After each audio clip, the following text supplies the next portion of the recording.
हरि ओम श्री केशवाय नमः नारायणाय नमः माधवाय नमः गोविंदाय नमः गोविंदाय नमः।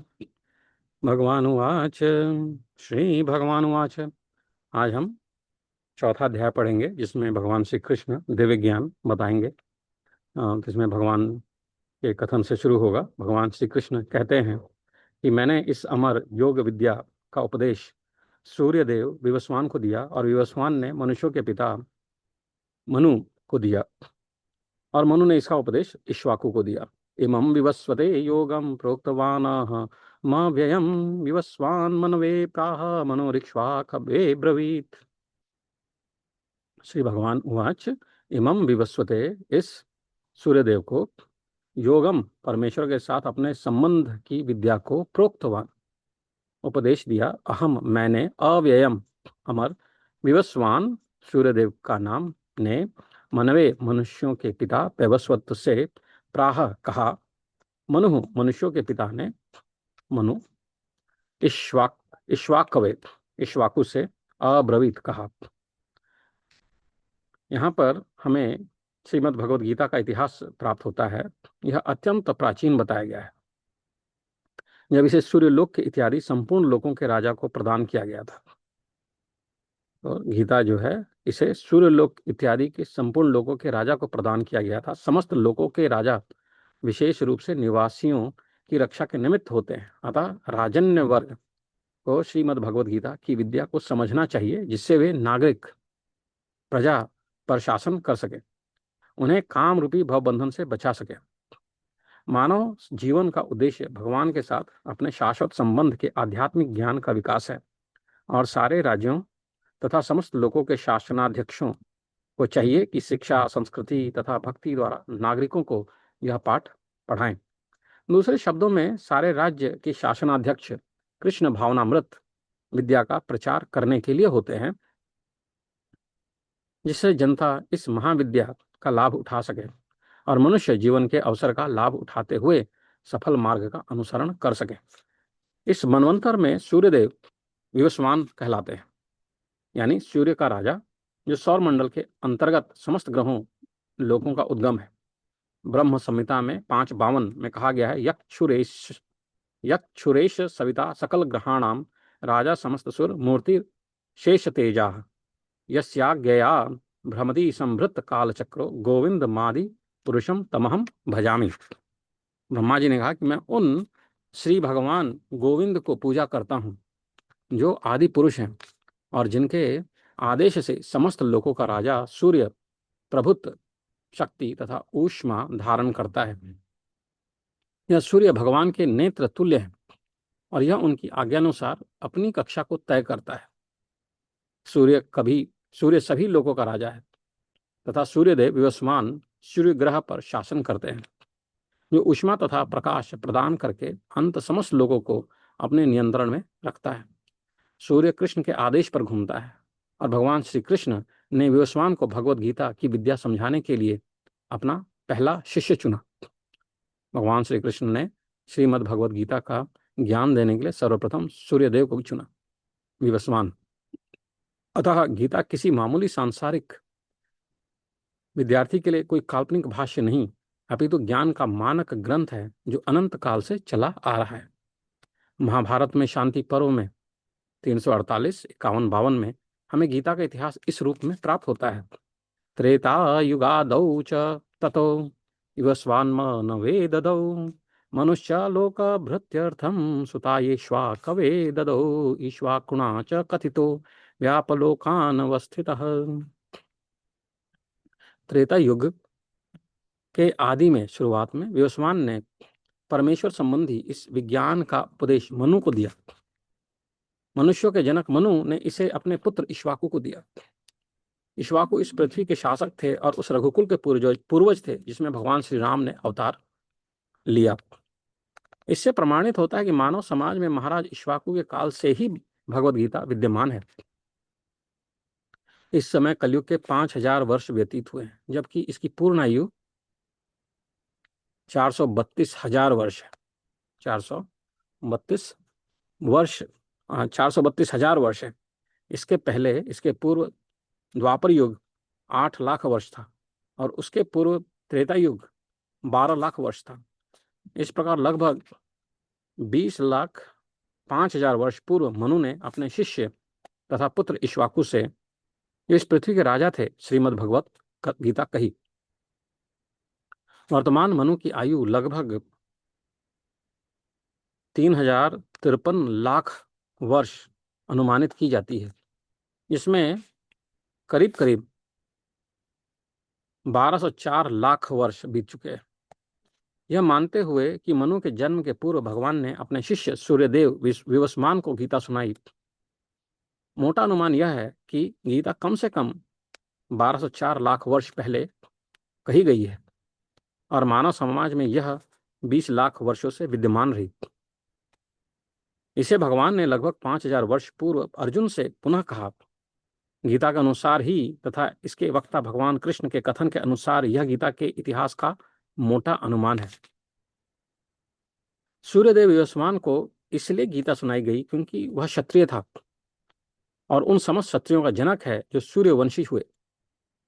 क्योंकि भगवत गीता वेदों के समान है, क्योंकि इसे श्री भगवान ने कहा था, अतः यह ज्ञान अपौरुषेय है। चूंकि वैदिक आदेशों को यथारूप में बिना किसी मानवीय विवेचना के स्वीकार किया जाता है, फलतः गीता को भी किसी सांसारिक विवेचना के बिना स्वीकार किया जाना चाहिए। सांसारिक तार्किक जन अपनी अपनी विधि से गीता के विषय में चिंतन कर सकते हैं, किंतु यह यथारूप भगवत गीता नहीं है। अतः भगवत गीता को गुरु परंपरा से यथारूप में ग्रहण करना चाहिए। यहाँ पर यह वर्णन हुआ है कि भगवान ने इसे सूर्यदेव से कहा, सूर्यदेव ने अपने पुत्र से और मनु ने अपने पुत्र इक्ष्वाकु से कहा। एवं परंपरा प्राप्तम इमं राजर्षयो विदुः स काले नेह महता योगो नष्टः परन्तप। एवं परंपरा प्राप्तम इमं राजर्षयः विदुः सह कालेन इह महता योगः नष्टः परन्तप। इस प्रकार यह परम विज्ञान गुरु परंपरा द्वारा प्राप्त किया गया और राजर्षियों ने इसे विधि से इसे समझाया, किंतु काल क्रम में यह परंपरा छिन्न हो गई। अतः यह विज्ञान यथारूप में लुप्त हो गया लगता है। एवं परंपरा प्राप्तम, इस प्रकार परंपरा से, गुरु परंपरा से प्राप्तम प्राप्त, इमं राजर्षयः विदुः, इस विज्ञान को साधु राजाओं ने जाना, सह कालेन, वह ज्ञान कालक्रम में, इह महता योगः, इस संसार में महान योग, परमेश्वर के साथ अपने संबंध का विज्ञान योग विद्या, नष्टः परंतप, छिन्न भिन्न हो गया, हे शत्रु को दमन करने वाले अर्जुन। यहाँ स्पष्ट कहा गया है कि गीता विशेष रूप से राजर्षियों के लिए थी, क्योंकि वे इसका उपयोग प्रजा के ऊपर शासन करने में करते थे। निश्चय भगवत गीता कभी भी आसुरी पुरुषों के लिए नहीं थी, इनसे किसी को भी इसका लाभ न मिलता, और जो अपनी अपनी सनक के अनुसार विभिन्न प्रकार की विवेचना करते। अतः जैसे ही असाधु भाष्यकारों के निहित स्वार्थों से गीता का मूल उद्देश्य उच्छिन्न हुआ, वैसे ही पुनः गुरु परंपरा स्थापित करने की आवश्यकता प्रतीत हुई। 5,000 वर्ष पूर्व भगवान ने स्वयं देखा कि गुरु परंपरा टूट चुकी है, अतः उन्होंने घोषित किया कि गीता का उद्देश्य नष्ट हो चुका है। इसी प्रकार इस समय गीता के इतने संस्करण उपलब्ध हैं कि उनमें से प्रायः सभी प्रामाणिक गुरु परंपरा के अनुसार नहीं है, विशेषतया जो अंग्रेजी में है। विभिन्न संसारी विद्वानों ने गीता की असंख्य टीकाएं की हैं, किंतु वे प्रायः सभी श्री कृष्ण को स्वीकार नहीं करते, यद्यपि वे कृष्ण के नाम पर अच्छा व्यापार चलाते हैं। यह आसुरी प्रवृत्ति है, क्योंकि असुर गण ईश्वर में विश्वास नहीं करते, वे केवल परमेश्वर के गुणों का लाभ उठाते हैं। अतएव अंग्रेजी में गीता के एक संस्करण की नितांत आवश्यकता थी, जो परंपरा गुरु परंपरा से प्राप्त हो। प्रस्तुत प्रयास इसी आवश्यकता की पूर्ति के उद्देश्य से किया गया है। तो इस्कॉन वाली जो गीताएं हैं वो अंग्रेजी में भी हैं, और उसको इस्कॉन के सदस्य जो है हर जगह बांटते हैं, फैलाते हैं, जो कि एक अच्छा कार्य है। स एवायं मता तेद्य योगः प्रोक्तः पुरातनः भक्तोऽसि से मे सखा चेति रहस्यं हेतदुत्तमम्। स एव अयं मया ते अद्य योगः प्रोक्तः पुरातनः भक्तः असि मे सखा इति रहस्यम ही एतत् उत्तमम्।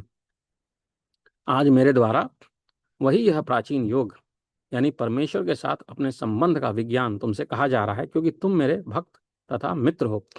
अतः तुम इस विज्ञान के दिव्य रहस्य को समझ सकते हो। मनुष्यों की दो श्रेणियां हैं, भक्त तथा असुर।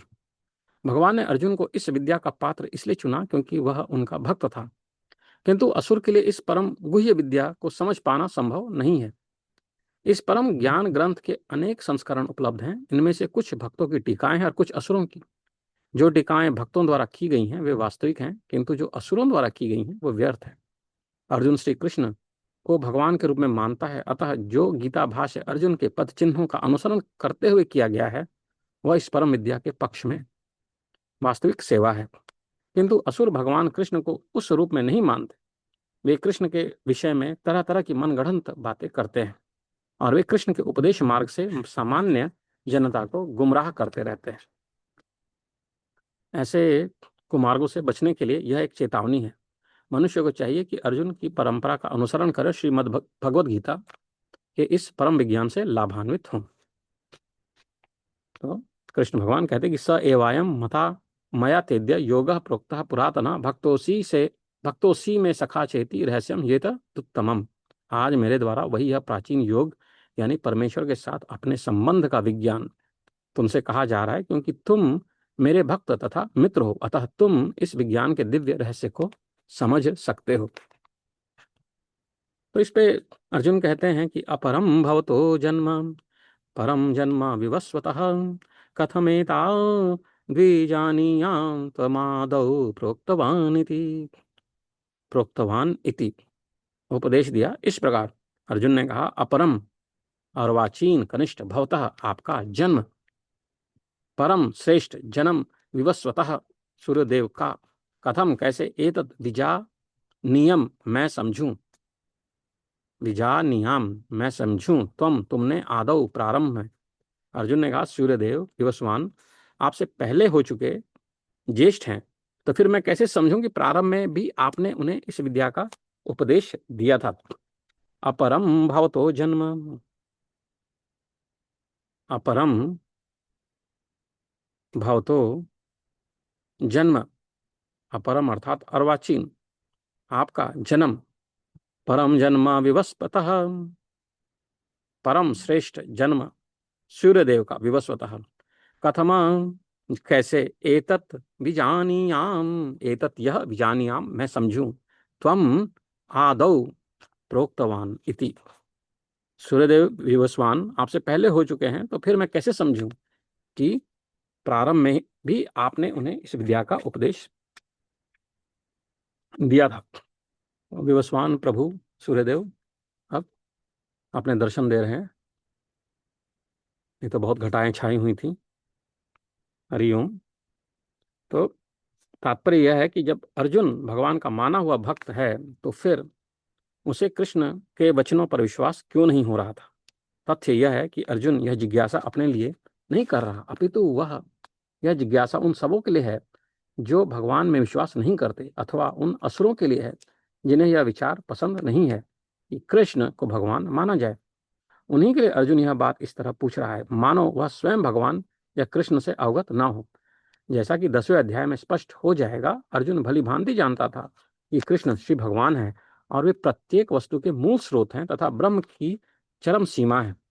निसंदेह कृष्ण इस पृथ्वी पर देवकी के पुत्र रूप में भी अवतीर्ण हुए। सामान्य व्यक्ति के लिए यह समझ पाना अत्यंत कठिन है कि कृष्ण किस प्रकार उसी शाश्वत आदि पुरुष श्री भगवान के रूप में बने रहे। अतः इस बात को स्पष्ट करने के लिए अर्जुन ने कृष्ण से यह प्रश्न पूछा कि जिससे वे ही प्रामाणिक रूप में बताएं। कृष्ण परम प्रमाण है, यह तथ्य आज ही नहीं अनंत काल से सारे विश्व द्वारा स्वीकार किया जाता रहा है। केवल असुर ही इसे अस्वीकार करते रहे। जो भी हो, क्योंकि कृष्ण सर्वस्वीकृत परम प्रमाण है, अतः अर्जुन उन्हीं से प्रश्न करता है जिससे कृष्ण स्वयं बताएं और असुर तथा उनके अनुयायी इस भांति अपने लिए तोड़ मरोड़ करके उन्हें प्रस्तुत करते रहें, उससे बचा जा सके। यह प्रत्येक व्यक्ति के लिए आवश्यक है कि अपने कल्याण के लिए वह कृष्ण विद्या को जान ले। अतः जब कृष्ण स्वयं अपने विषय में बोल रहे हों तो यह सारे विश्व के लिए शुभ है। कृष्ण द्वारा की गई ऐसी व्याख्याएं असुरों को भले ही विचित्र लगे, क्योंकि वे अपने ही दृष्टिकोण से कृष्ण को अध्ययन करते हैं, किंतु जो भक्त हैं वे साक्षात कृष्ण द्वारा उच्चरित वचनों का हृदय से स्वागत करते हैं। भक्तगण कृष्ण के ऐसे प्रामाणिक वचनों की सदा पूजा करेंगे, क्योंकि वे लोग उनके विषय में अधिकाधिक जानने के लिए उत्सुक रहते हैं। इस तरह नास्तिकगण जो कृष्ण को सामान्य व्यक्ति मानते हैं, वे भी कृष्ण को अति मानव, सच्चिदानंद, विग्रह, दिव्य, त्रिगुणातीत तथा दिक्काल के प्रभाव से परे समझ सकेंगे। अर्जुन की कोटि के श्री कृष्ण भक्त को कभी भी श्री कृष्ण के दिव्य स्वरूप के विषय में कोई भ्रम नहीं हो सकता। अर्जुन द्वारा भगवान के समक्ष ऐसा प्रश्न उपस्थित करने का उद्देश्य उन व्यक्तियों की नास्तिकवादी प्रवृत्ति को चुनौती देना था, जो कृष्ण को भौतिक प्रकृति के गुणों के अधीन एक सामान्य व्यक्ति मानते हैं। श्री भगवान उवाच, भगवान कहते हैं, बहूनि मे व्यतीतानि जन्मानि तव चार्जुन, तान्यहं वेद सर्वाणि न त्वं वेत्थ परन्तप। श्री भगवान कहते हैं, श्री भगवान उवाच, बहुनी में व्यतीतानि, अनेक मेरे बीत चुके, बहुनी अनेक में मेरे व्यतीतानि बीत चुके, जन्मानि जन्म, तब तुम्हारे, च भी अर्जुन, हे अर्जुन, तानि उन, अहम मैं, वेद जानता हूं, वेद जानता हूं, सर्वाणी सबों को, न नहीं, तुम वेत्थ जानते हो, परंतप हे शत्रु का दमन करने वाले, तुम्हारे तथा मेरे अनेकानेक जन्म हो चुके हैं, तुम्हारे और मेरे अनेकानेक जन्म हो चुके हैं, मुझे तो उन सबका स्मरण है, किंतु हे परंतप तुम्हें उनका स्मरण नहीं रह सकता। मेरे अधिक काधिक जन्म हो चुके हैं, तुम्हारे भी हुए हैं, पर तुमको तुम्हारे जन्मों का स्मरण नहीं है। बहुनी में व्यतीतानि जन्मानि तव चार्जुन, तान्यहं वेद सर्वाणि न त्वं वेत्थ परन्तप। ब्रह्म संहिता में 5:33 में हमें भगवान के अनेकानेक अवतारों की सूचना प्राप्त है। उसमें कहा गया है कि अद्वैतम अच्युतम नादिमनंत रूपमाद्यम पुराण पुरुषम नव यौवनम च वेदुष वेद वेदेषु दुर्लभ मात्म भक्तौ गोविंदमादि पुरुषम तमहम भजामि। मैं उन आदि पुरुष श्री भगवान गोविंद की पूजा करता हूँ, जो अद्वैत, अच्युत तथा अनादि हैं। अद्वैतम अच्युतम अनादिम, यद्यपि उनके रूपों में उनका विस्तार है, अनंत रूप माध्यम, अनंत रूप में उनका विस्तार है, किंतु तो भी वे आद्य, पुराण पुरुषम, पुरातन तथा नित्य यौवन युक्त रहते हैं। नव यौवनम च, श्री भगवान के ऐसे सच्चिदानंद रूप को प्रायः श्रेष्ठ वैदिक विद्वान जानते हैं। वेदेशु दुर्लभम दुर्लभ म आत्म भक्तौ, किंतु विशुद्ध अन्य भक्तों को तो उनके दर्शन नित्य ही होते रहते हैं। गोविदम आदि पुरुषम तमहम भजामि। ब्रह्म संहिता में यह भी कहा गया है कि रामादि मूर्तिषु कलान्यमेन तिष्ठन् नानावतारमकरोद् भुवनेषु, किन्तु कृष्णः स्वयं समभवत् परमापुमान, यो गोविंदम आदि पुरुषम तमहम भजामि। मैं उन श्री भगवान गोविंद की पूजा करता हूँ, जो राम, नरसिंह आदि अवतारों तथा अंशावतारों में नित्य स्थित रहते हुए भी कृष्ण नाम से विख्यात आदि पुरुष हैं, और जो स्वयं भी अवतरित होते रहते हैं।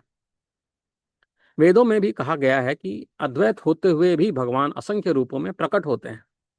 वेदों में भी कहा गया है कि अद्वैत होते हुए भी भगवान असंख्य रूपों में प्रकट होते रहते हैं। वे इस वैदुर्य मणि के समान हैं, जो अपना रंग परिवर्तित करते हुए भी एक ही रहता है। इन सारे रूपों को विशुद्ध निष्काम भक्त ही समझ पाते हैं, केवल वेदों के अध्ययन से उनको नहीं समझा जा सकता। वेदेशु दुर्लभम मात्म भक्तौ, अर्जुन जैसे भक्त कृष्ण के नित्य सखा हैं, और जो भी भगवान अवतरित होते हैं तो उनके पार्षद भक्त भी विभिन्न रूपों में उनकी सेवा करने के लिए उनके साथ साथ अवतार लेते हैं। अर्जुन ऐसा ही भक्त है, और इस श्लोक से पता चलता है कि लाखों वर्ष पूर्व जब भगवान श्री कृष्ण ने भगवत गीता का प्रवचन सूर्यदेव विवस्वान से किया, तो उस समय अर्जुन भी किसी भिन्न रूप में उपस्थित थे। किंतु भगवान तथा अर्जुन में यह अंतर है कि भगवान ने यह घटना याद रखी, किंतु अर्जुन इसे याद नहीं रख सके। अंश रूप जीवात्मा तथा परमेश्वर में यही अंतर है। यद्यपि अर्जुन को यहाँ परम शक्तिशाली वीर के रूप में संबोधित किया गया है, जो शत्रुओं का दमन कर सकता है, किंतु विगत जन्मों में जो घटनाएं घटी उन्हें स्मरण रखने में वह अक्षम है। अतः भौतिक दृष्टि से जीव चाहे कितना भी बड़ा क्यों ना हो, वह कभी परमेश्वर की समता बराबरी नहीं कर सकता। भगवान का नित्य संगी निश्चित रूप से मुक्त पुरुष होता है, किंतु वह भगवान के तुल्य नहीं होता। ब्रह्म संहिता में भगवान को अच्युत कहा गया है। इसका अर्थ होता है कि वे भौतिक संपर्क में रहते हुए भी अपने को नहीं भूलते। जो भौतिक संपर्क में रहते हुए भी अपने को न भूले उनको अच्युत कहते हैं, भगवान का नाम है। अतः भगवान तथा जीव कभी भी सभी तरह से एक समान नहीं हो सकते, भले ही जीव अर्जुन के समान मुक्त पुरुष क्यों न हो। यद्यपि अर्जुन भगवान का भक्त है, किंतु कभी कभी वह भगवान की प्रकृति को भूल जाता है, किंतु दैवी कृपा से भक्त तुरंत भगवान की अच्युत स्थिति को समझ जाते हैं, जबकि अभक्त और असुर इस दिव्य प्रकृति को नहीं समझ पाते। फलस्वरूप गीता के विवरण आसुरी मस्तिष्कों में नहीं चढ़ पाते। कृष्ण को लाखों वर्ष पूर्व संपन्न कार्यों की स्मृति बनी हुई है, किंतु अर्जुन को स्मरण नहीं है कि यद्यपि अर्जुन तथा कृष्ण दोनों ही शाश्वत स्वभाव के हैं। यहाँ पर हमें यह भी देखने को मिलता है कि शरीर परिवर्तन के साथ साथ जीवात्मा सब कुछ भूल जाता है, किंतु कृष्ण सब स्मरण रखते हैं, क्योंकि वे अपने सच्चिदानंद शरीर को बदलते नहीं। वे अद्वैत हैं, जिसका अर्थ है कि उनके शरीर तथा उनकी आत्मा में कोई अंतर नहीं है। उनसे संबंधित हर वस्तु आत्मा है, जबकि बद्ध जीव अपने शरीर से भिन्न होता है। चूंकि भगवान के शरीर तथा आत्मा अभिन्न है, अतः उनकी स्थिति तब भी सामान्य जीव से भिन्न बनी रहती है जब वे भौतिक स्तर पर अवतार लेते हैं। असुरगण भगवान की इस दिव्य प्रकृति से तालमेल नहीं बैठा पाते, जिसकी व्याख्या अगले श्लोक में भगवान स्वयं ही करते हैं। भगवान क्या कहते हैं? यद्यपि मैं अजन्मा और अविनाशी हूं, और यद्यपि मैं समस्त जीवों का स्वामी हूं, तो भी प्रत्येक युग में मैं अपने आदि दिव्य रूप में प्रकट होता हूं। अजोपि सन्न व्ययात्मा भूतानामीश्वरोऽपि सन् प्रकृतिं स्वामधिष्ठाय संभवाम्यात्मा मायया। अजः अपि सन् अव्यय आत्मा भूतानाम ईश्वरः अपि सन् प्रकृतिं स्वाम अधिष्ठाय संभवामि आत्म मायया। अजः अजन्मा, अपि तथापि, सन् होते हैं, अव्यय अविनाशी शरीर आत्मा, शरीर भूतात्मा जन्म लेने वालों के, ईश्वरः परमेश्वर, अपि यद्यपि, सन् होने पर, प्रकृतिम दिव्य रूप में, स्वाम अपने, अधिष्ठाय इस तरह स्थित, संभवामी मैं अवतार लेता हूं, आत्म माया अपनी अंतरंगा शक्ति से। यद्यपि मैं अजन्मा तथा अविनाशी हूं, अजोपि सन्न व्ययात्मा, और यद्यपि मैं समस्त जीवों का स्वामी हूं, भूता नाम ईश्वरोपि सन प्रकृतिम स्वाम अधिष्ठाय, तो भी प्रत्येक युग में मैं अपने आदि दिव्य रूप में प्रकट होता हूं, संभवाम्यात्म मायया। भगवान ने अपने जन्म की विलक्षणता बतलाई है। यद्यपि वे सामान्य पुरुष की भांति प्रकट हो सकते हैं, किंतु उन्हें विगत अनेकानेक जन्मों की पूर्ण स्मृति बनी रहती है, जबकि सामान्य पुरुष को कुछ ही घंटे पूर्व की घटना स्मरण नहीं रहती। यदि कोई पूछे कि एक दिन पूर्व इसी समय तुम क्या कर रहे थे, तो सामान्य व्यक्ति के लिए इसको तत्काल उत्तर दे पाना कठिन होता है। उसे इसका स्मरण करने के लिए अपनी बुद्धि को कुरेदना पड़ता है कि कल इसी समय वह क्या कर रहा था। फिर भी लोग प्रायः अपने को ईश्वर या कृष्ण घोषित करते रहते हैं। मनुष्य को ऐसी निरर्थक घोषणाओं से भ्रमित नहीं होना चाहिए। अब भगवान दोबारा अपनी प्रकृति या स्वभाव स्वरूप का व्याख्या करते हैं। प्रकृति का अर्थ स्वभाव तथा स्वरूप दोनों है। भगवान कहते हैं कि वे अपने ही शरीर में प्रकट होते हैं। वे सामान्य जीव की भांति शरीर परिवर्तन नहीं करते। इस जन्म में बद्ध जीव का एक प्रकार का शरीर हो सकता है, किंतु अगले जन्म में उसका दूसरा होता है। भौतिक जगत में जीव का कोई स्थायी शरीर नहीं है, अपितु वह एक शरीर से दूसरे शरीर में देहांतरण करता रहता है। किंतु भगवान ऐसा नहीं करते। जब भी वे प्रकट होते हैं तो अपनी अंतरंगा शक्ति से वे अपनी उसी आद्य शरीर में प्रकट होते हैं। दूसरे शब्दों में श्री कृष्ण इस जगत में अपने आदि शाश्वत स्वरूप में दो भुजाओं में बांसुरी धारण किए अवतरित होते हैं। वे इस भौतिक जगत से निष्कलुषित रहकर अपने शाश्वत शरीर सहित प्रकट होते हैं। यद्यपि वे अपने उसी दिव्य शरीर में प्रकट होते हैं और ब्रह्मांड के स्वामी होते हैं, तो भी ऐसा लगता है कि वे सामान्य जीव की भांति प्रकट हो रहे हैं। यद्यपि उनका शरीर भौतिक शरीर की भांति क्षीण नहीं होता, फिर भी ऐसा प्रतीत होता है कि भगवान कृष्ण बालपन से कुमारावस्था तथा कुमारावस्था से तरुणावस्था प्राप्त करते हैं। किंतु आश्चर्य तो यह है कि वे कभी युवावस्था से आगे नहीं बढ़ते। कुरुक्षेत्र युद्ध के समय उनके अनेक पौत्र थे, या दूसरे शब्दों में भौतिक गणना के अनुसार काफी वृद्ध थे, फिर वे 20-25 वर्ष के युवक जैसे लगते थे। हमें कृष्ण की वृद्धावस्था का कोई चित्र नहीं दिखता। क्योंकि वे कभी भी हमारे समान वृद्ध नहीं होते, यद्यपि वे तीनों कालों में, भूत, वर्तमान और भविष्य में, सबसे वयोवृद्ध पुरुष हैं। न तो उनका शरीर और न ही उनकी बुद्धि कभी क्षीण होती है या बदलती है। अतः यह स्पष्ट है कि इस जगत में रहते हुए भी वे उसी अजन्मा सच्चिदानंद रूप वाले हैं, जिनके दिव्य शरीर तथा बुद्धि में कोई परिवर्तन नहीं होता। वस्तुतः उनका आविर्भाव और तिरोभाव सूर्य के उदय तथा अस्त के समान है, जो हमारे सामने से घूमता हुआ हमारी दृष्टि से ओझल हो जाता है। जब सूर्य हमारी दृष्टि से ओझल रहता है तो हम सोचते हैं कि सूर्य अस्त हो गया है, और जब वह हमारे समक्ष होता है तो हम सोचते हैं कि वह क्षितिज में है। वस्तुतः सूर्य स्थिर है, किंतु अपनी अपूर्ण तथा त्रुटिपूर्ण इंद्रियों के कारण हम सूर्य को उदय और अस्त होते परिकल्पित करते हैं। और चूंकि भगवान का प्राकट्य तथा तिरोधान सामान्य जीव से भिन्न है, अतः स्पष्ट है कि वे शाश्वत हैं, अपनी अंतरंगा शक्ति के कारण आनंद स्वरूप हैं, और इस भौतिक प्रकृति द्वारा कभी कलुषित नहीं होते। वेदों द्वारा भी पुष्टि की जाती है कि भगवान अजन्मा होकर भी अनेक रूपों में अवतरित होते हैं। वैदिक साहित्यों से भी पुष्टि होती है कि यद्यपि भगवान जन्म लेते प्रतीत होते हैं, किंतु तो भी वे शरीर परिवर्तन नहीं करते। श्रीमद् भागवत में वे अपनी माता के समक्ष नारायण रूप में 4 भुजाओं तथा षड ऐश्वर्यों से युक्त, खड ऐश्वर्यों से युक्त होकर प्रकट होते हैं। उनका आद्य शाश्वत रूप में प्राकट्य उनकी अहेतुकी कृपा है, जो जीवों को प्रदान की जाती है, जिससे वे भगवान के यथारूप में अपना ध्यान केंद्रित कर सके, न कि निर्विशेषवादियों द्वारा मनोधर्म या कल्पनाओं पर आधारित रूप में। विश्व कोश के अनुसार माया तथा आत्म माया शब्द भगवान की अहेतुकी कृपा का सूचक है। भगवान अपने समस्त पूर्व आविर्भाव तिरोभावों से अवगत रहते हैं, किंतु सामान्य जीव को जैसे ही नवीन शरीर प्राप्त होता है, वह अपने पूर्व शरीर के विषय में सब कुछ भूल जाता है। वे समस्त जीवों के स्वामी हैं, क्योंकि इस धरा पर रहते हुए वे आश्चर्यजनक तथा अति मानवीय लीलाएं करते रहते हैं। अतः भगवान निरंतर वही परम सत्य रूप हैं। उनके स्वरूप तथा आत्मा में या अनेक गुण तथा शरीर में कोई अंतर नहीं होता। अब यह प्रश्न किया जा सकता है कि संसार में भगवान क्यों आविर्भूत और तिरोभूत होते रहते हैं। तो अगले श्लोक में इसकी व्याख्या हुई है। भगवान कहते हैं कि यदा यदा हि धर्मस्य ग्लानिर्भवति भारत अभ्युत्थानम् अधर्मस्य तदात्मानं सृजाम्यहम् परित्राणाय साधूनां विनाशाय च दुष्कृतां धर्म संस्थापनार्थाय संभवामि युगे युगे। तो चौथे अध्याय का यह 7वां और 8वां श्लोक है। यदा यदा ही धर्मस्य, जब जब, जहां जहां निश्चय ही धर्म की ग्लानि होती है, पतन होता है, हे भरतवंशी, प्रधानतया अधर्म की, उस समय अपने को सृजामी प्रकट करता हूं मैं। हे भरतवंशी, जब भी धर्म की पतन होता है, धर्म का पतन होता है और अधर्म की प्रधानता होने लगती है, तब मैं अवतार लेता हूं। यहां पर सृजामी शब्द महत्वपूर्ण है। सृजामी सृष्टि के अर्थ में नहीं प्रयुक्त हो सकता, क्योंकि पिछले श्लोक के अनुसार भगवान के स्वरूप या शरीर को सृष्टि नहीं होती, क्योंकि उनके सारे शाश्वत स्वरूप रूप से विद्यमान रहने वाले हैं। अतः सृजामी का अर्थ है भगवान स्वयं यथारूप में प्रकट होते हैं। यद्यपि भगवान कार्यक्रमानुसार, अर्थात ब्रह्मा के एक दिन में 7वें मनु के 28वें युग में द्वापर के अंत में प्रकट होते हैं, किंतु वे इस नियम का पालन करने के लिए बाध्य नहीं है, क्योंकि वे स्वेच्छा से कर्म करने के लिए स्वतंत्र है।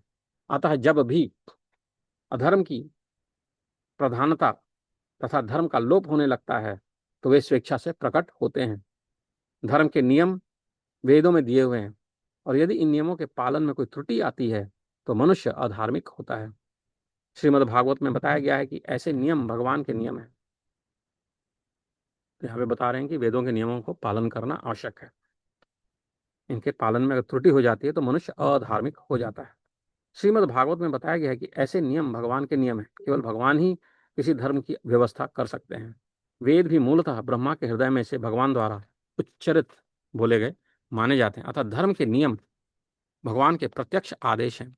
धर्मम तो साक्षात भगवत प्रणीतम, भगवत गीता में आद्योपांत इन्हीं नियमों का संकेत है। वेदों का उद्देश्य परमेश्वर के आदेशानुसार ऐसे नियमों की स्थापना करना है, और गीता के अंत में भगवान स्वयं आदेश देते हैं कि सर्वोच्च धर्म उनकी ही शरण ग्रहण करना है। वैदिक नियम जीव को पूर्ण शरणागति की ओर अग्रसर कराने वाला है, तो वैदिक नियमों का पालन करना आवश्यक है, क्योंकि वैदिक नियम जीव को पूर्ण शरणागति की ओर अग्रसर कराने वाला है। जब भी असुरों द्वारा इन्हीं नियमों में व्यवधान होता है तब भगवान प्रकट होते हैं। श्रीमद् भागवत पुराण से हम जानते हैं कि बुद्ध कृष्ण के अवतार हैं, जिनका प्रादुर्भाव उस समय हुआ जब भौतिकवाद का बोलबाला था और भौतिकवादी लोग वेदों का प्रमाण बनाकर उसकी आड़ ले रहे थे। यद्यपि वेदों में विशिष्ट कार्यों के लिए पशु बलि के विषय में भी कुछ सीमित विधान है, किंतु आसुरी प्रवृत्ति वाले लोग वैदिक नियमों का संदर्भ दिए बिना पशु बलि को अपनाए हुए थे। भगवान बुद्ध इस अनाचार को रोकने तथा अहिंसा के वैदिक नियमों की स्थापना करने के लिए अवतरित हुए। अतः भगवान के प्रत्येक अवतार का विशेष उद्देश्य होता है और इन सबका वर्णन शास्त्रों में हुआ है। यह तथ्य नहीं है कि केवल भारत की धरती में भगवान अवतरित होते हैं। वे कहीं भी और किसी भी काल में इच्छा होने पर प्रकट हो सकते हैं। वे प्रत्येक अवतार लेने पर धर्म के विषय में उतना ही कहते हैं जितना कि उस परिस्थिति में जन समुदाय विशेष समझ सकता है, लेकिन उद्देश्य एक ही रहता है, लोगों को ईश भावना भावित करना तथा धार्मिक नियमों के प्रति आज्ञाकारी बनाना। कभी वे स्वयं प्रकट होते हैं तो कभी अपने प्रामाणिक प्रतिनिधि को अपने पुत्र या दास के रूप में भेजते हैं, या वेश बदलकर स्वयं ही प्रकट हो जाते हैं।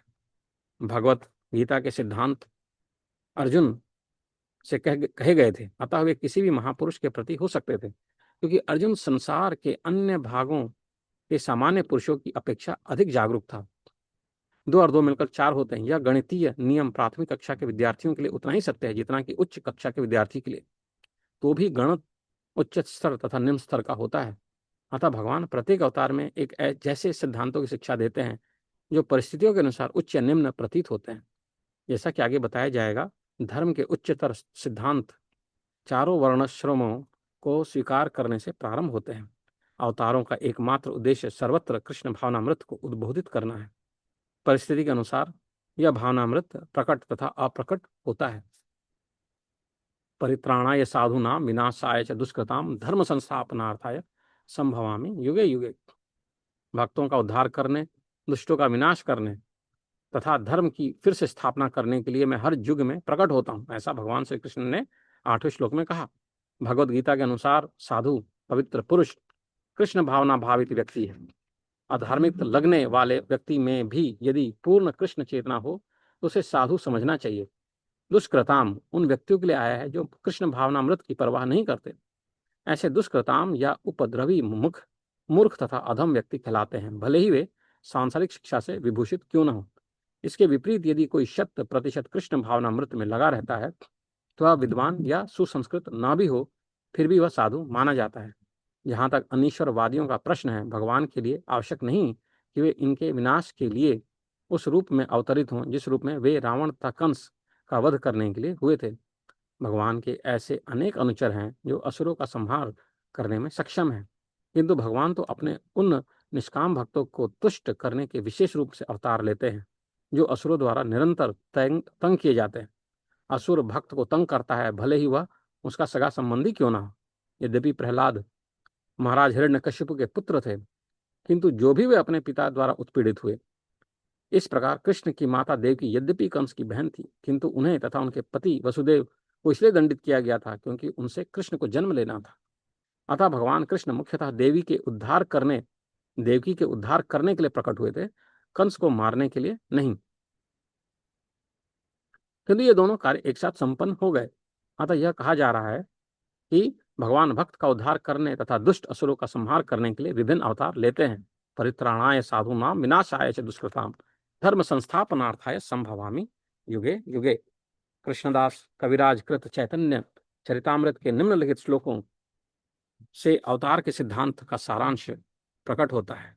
सृष्टि हेतु एई मूर्ति प्रपंचे अवतरे से ईश्वर मूर्ति अवतार नाम धरे मायातीत परव्योमे सबार अवस्थान विश्व अवतरी धरे अवतार नाम। अवतार तथा ईश्वर का अवतार भगवत धाम से भौतिक प्राकट्य हेतु होता है। ईश्वर का वह विशिष्ट रूप जो इस प्रकार अवतरित होता है अवतार कहलाता है। ऐसे अवतार भगवत धाम में स्थित रहते हैं। जब वे भौतिक सृष्टि में उतरते हैं तो उन्हें अवतार कहा जाता है। जब वो भौतिक सृष्टि में अवतरित होते हैं तो उन्हें अवतार कहा जाता है। अवतार कई तरह के होते हैं, जैसे पुरुष अवतार, गुणावतार, लीला अवतार, शक्त्यावेश अवतार, मनवंतर अवतार तथा युगावतार।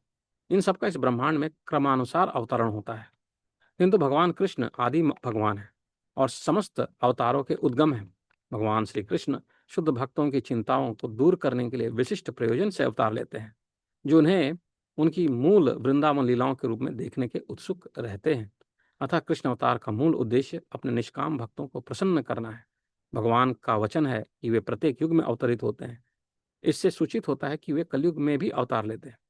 जैसा कि श्रीमद् भागवत में कहा गया है कि कलयुग के अवतार भगवान चैतन्य महाप्रभु हैं, जिन्होंने संकीर्तन आंदोलन के द्वारा कृष्ण पूजा का प्रसार किया और पूरे भारत में कृष्ण भावनामृत का विस्तार किया। उन्होंने यह भविष्यवाणी की कि संकीर्तन की यह संस्कृति सारे विश्व के नगर नगर तथा ग्राम ग्राम में फैलेगी।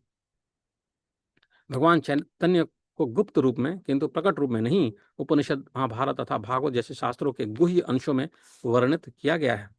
भगवान कृष्ण के भक्तगण भगवान चैतन्य के संकीर्तन आंदोलन द्वारा अत्यधिक आकर्षित रहते हैं। भगवान का यह अवतार दुष्टों का विनाश नहीं करता, अपितु अपनी अहेतुकी कृपा में उनका उद्धार करता है।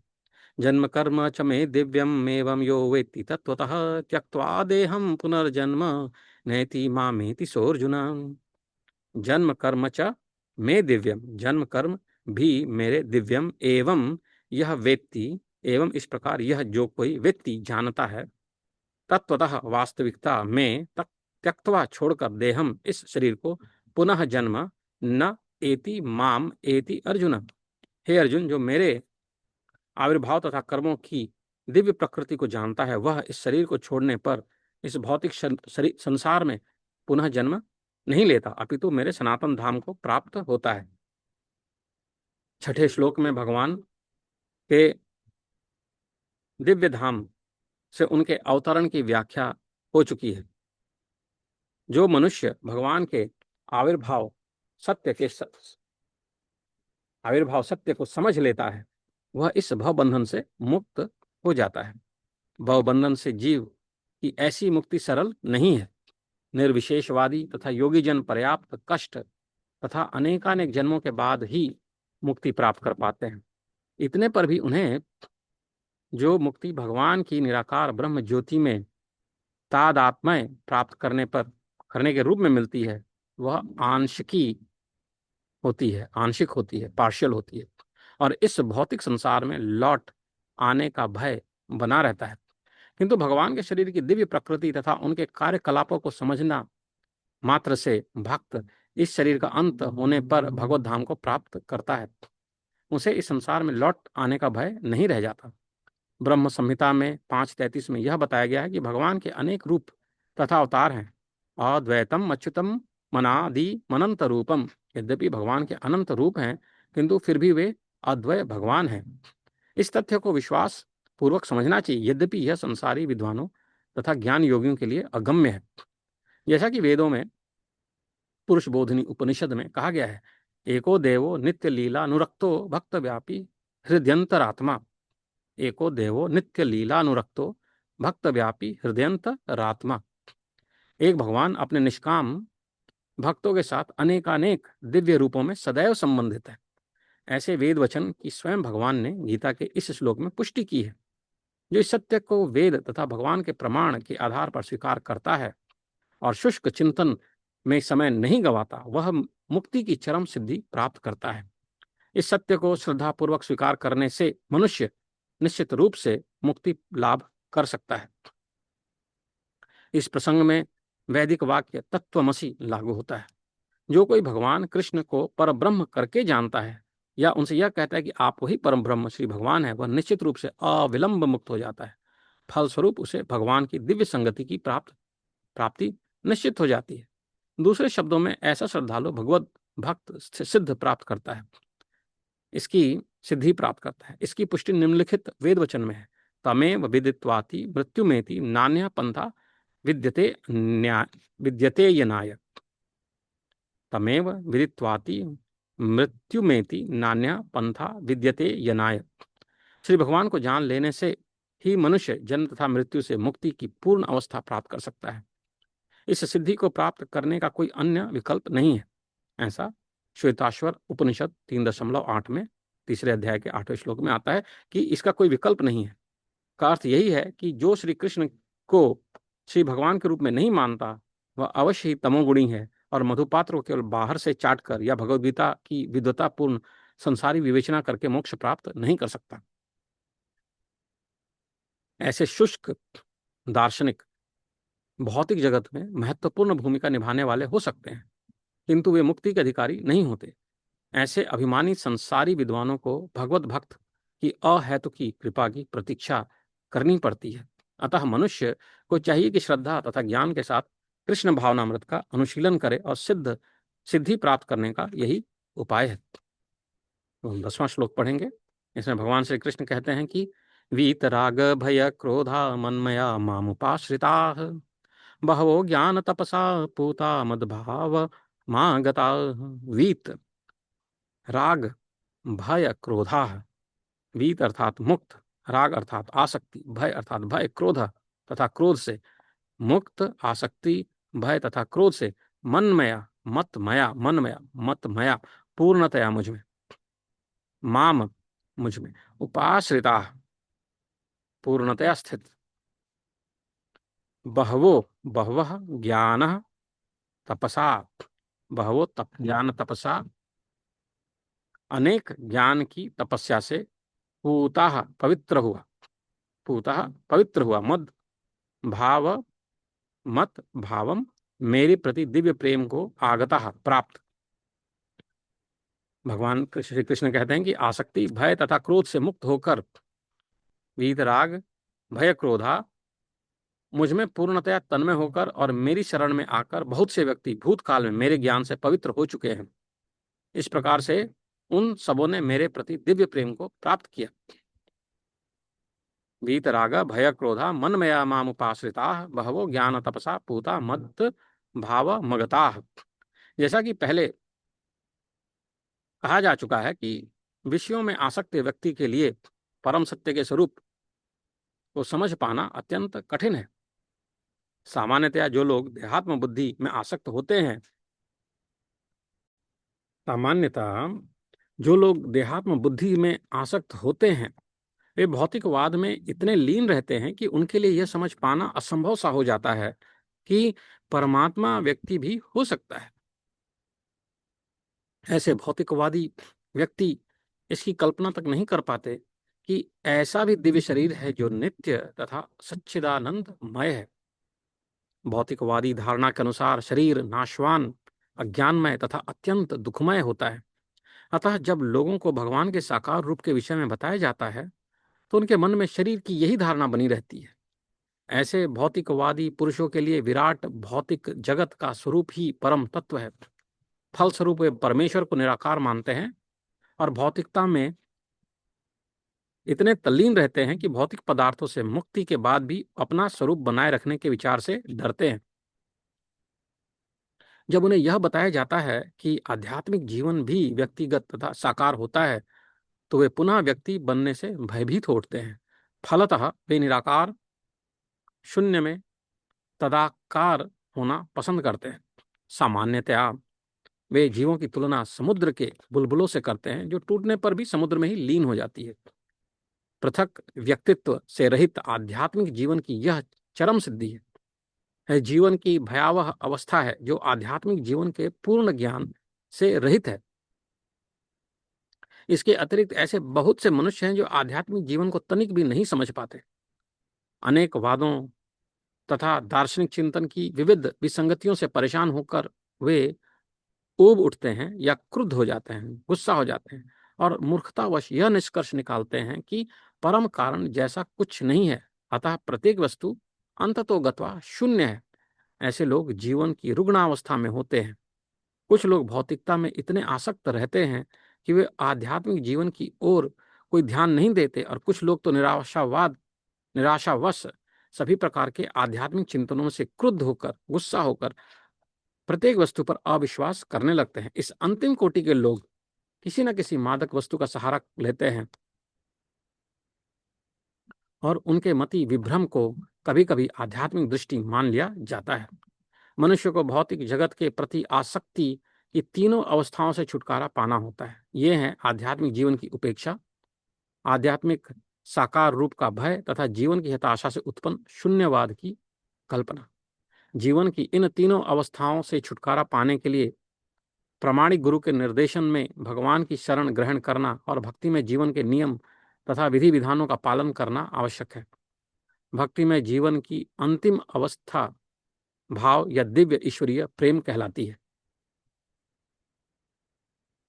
भक्ति रस अमृत सिंधु के अनुसार 1:4-15-16 में आता है कि उसके अनुसार भक्ति का विज्ञान इस प्रकार है। आदौ श्रद्धा तथा साधु संगोवथ भजना क्रिया ततो नैर्थ निवृत्ति स्यात् ततो निष्ठा रुचिस्ततः अथासक्तिस्ततो भावः ततः प्रेमाभ्युदञ्चति साधकानामयं प्रेम्णा प्रादुर्भावे भवेत् क्रमः।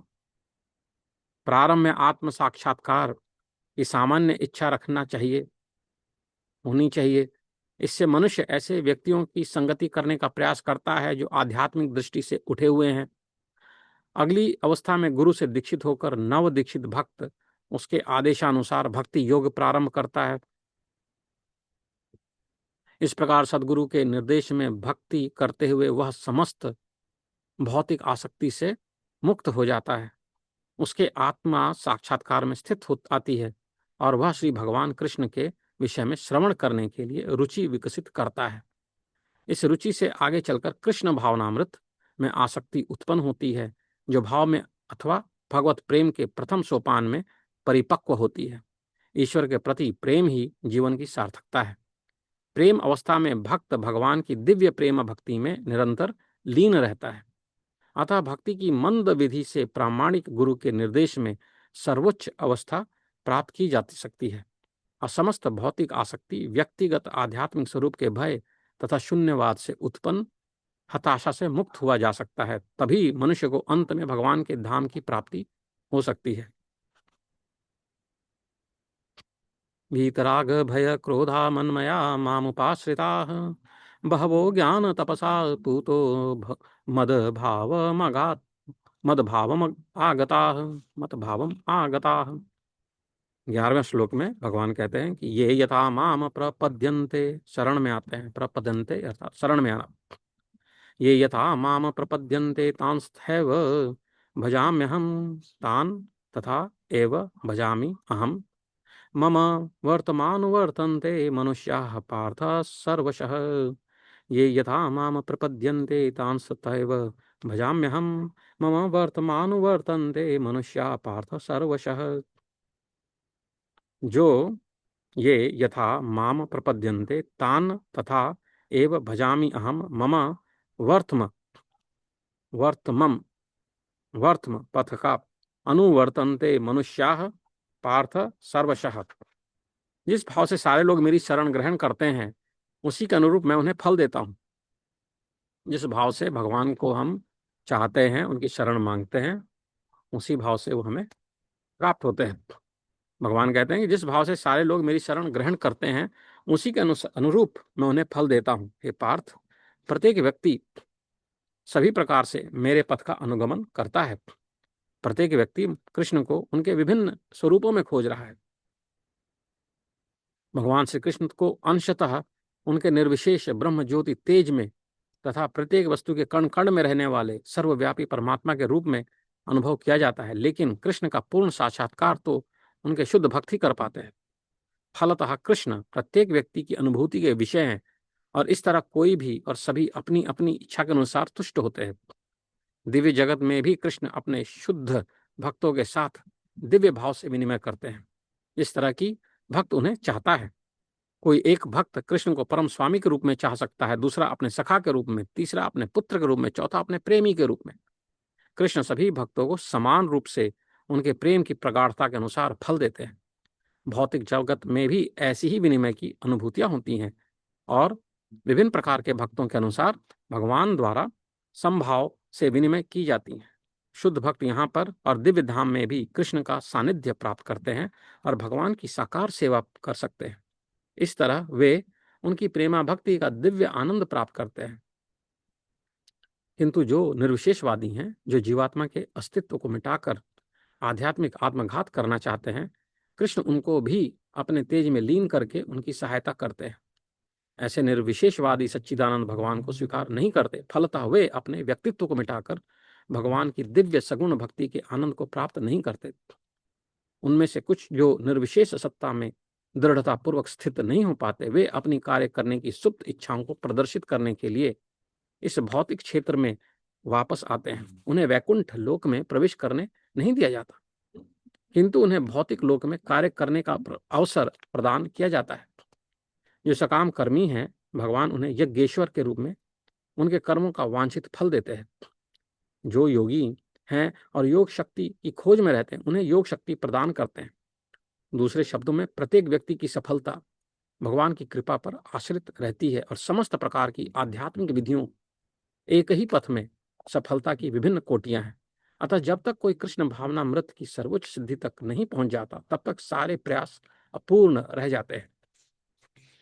जैसे कि श्रीमद् भागवत के 2:3-10 में कहा गया है, अकाम सर्व कामो वा मोक्ष काम उदारधी तीव्रेण भक्ति योगेन यजेत पुरुषम परम।